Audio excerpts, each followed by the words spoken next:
All right, today we're in Beachwood, Ohio. We're putting a new roof on what was an old Rite-Aid. I'm not sure what they're going to repurpose this building into yet, but this is just a simple re-roof. We're going over top of the old system with a 060 EPDM reinforced rubber roof. On this job, we're using 060 EPDM reinforced rubber.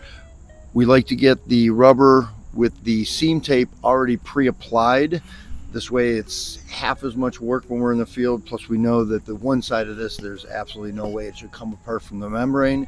All we then have to do is clean and prime the side that it's going to mate up to, and we have a weather tight seal. We are adding one layer of insulation on here, and we're adding a tapered system at the drains. This way we can accelerate the water flow off of the roof.